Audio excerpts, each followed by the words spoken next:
Okay, so I've got another cool and interesting paging amplifier. I'm going to show you what I did to this. I did just a couple little minor mods to this thing, and it really turned out nice. It's a very good sounding, which I'm turned it into a guitar amp, of course. If it's got tubes, then I'll find something to do with it. And this is just, I've got two of these. One of them is a smaller, I think maybe like a wall mount unit, where this one you could just probably set out on a desk. I've got the bottom cover off of it, and I've got a top shell that goes on here that I've got it unscrewed. So I'm just going to go through and show you what I did to it, and then I'm going to do a sound demo. And so if you get one of these, it's not the mods I did were just hardly anything. Now this was just bare minimum. Just is get it up and running and where it would sound good.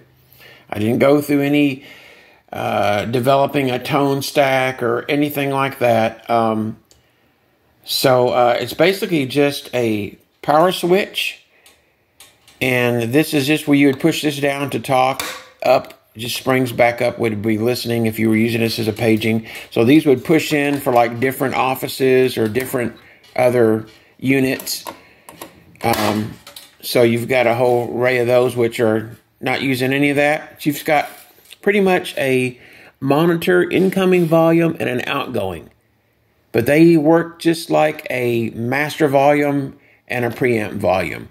You dime one, you get a really, actually pretty cool sounding distortion.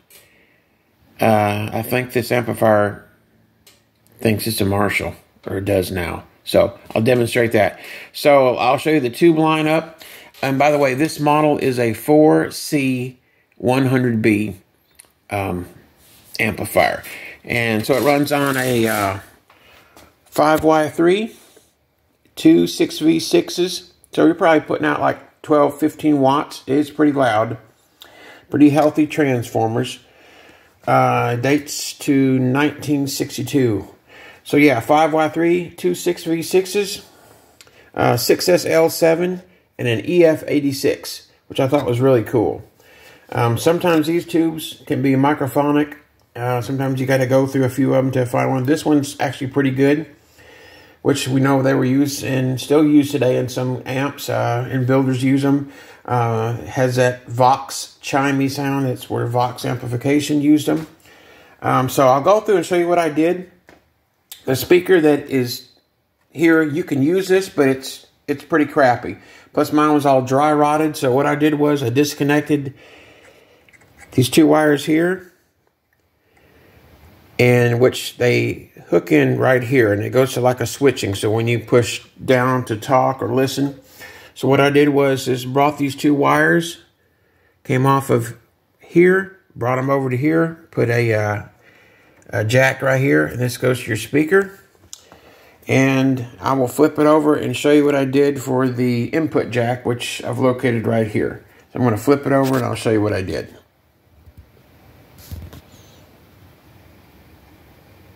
So this is the bottom side of it. But yeah, so what I did here on the input jack, I just built this just like a normal input would be. So I have a 1 meg going to ground, coming over, 68K coming into that first connection right there on the EF86. And this right here made the biggest difference. I got two things that I did. One is this resistor was right over here and connected right here to this. Yeah, I think this is a cathode, but which also comes off from the output transformer. Disconnecting this right here, it's like taking a blanket off of it. Probably was like a anti-feedback. Anyways, made a huge difference. Don't need it. Sounded way better without it. Like I said, it really made an improvement. And other than that, I just changed out this one cap. It looked kind of bad. That's the, I believe, the cathode for the 6V6 is 25 microfarad to ground. Changed that. And I'll show you what I did on the other side I made a change on the bright cap, and that's the only thing. So you have the 2 master volume, preamp volume, and then I had a 0.01. I changed it to a 0.001. Got a nice little Vichy cap in there, and I'll show you that.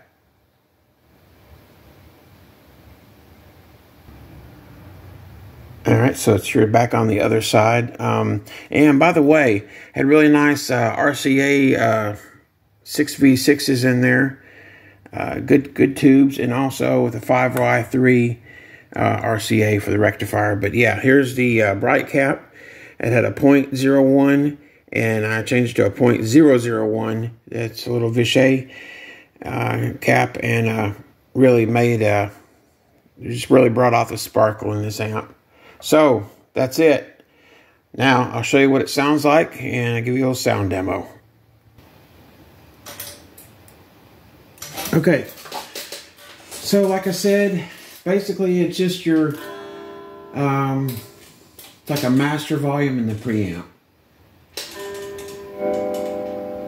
So if you dime the one, of course, it gets a lot of distortion.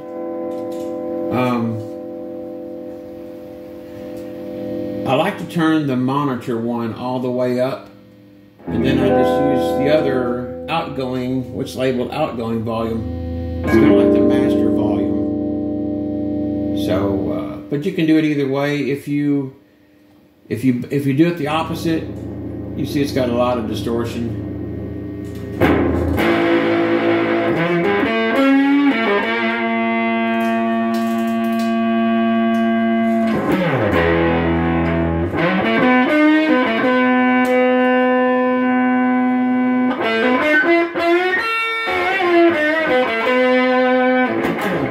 Start with the clean stuff first.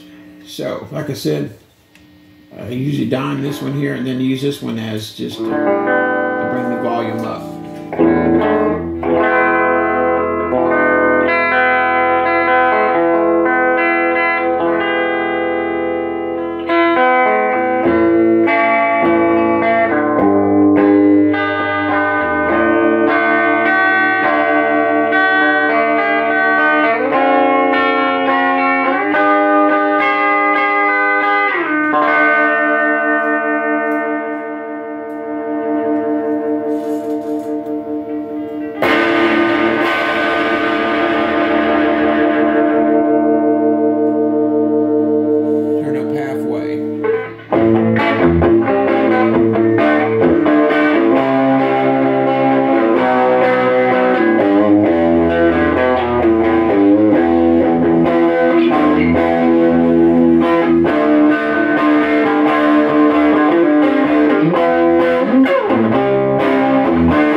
I'm just going through a old Eminence 12-inch speaker.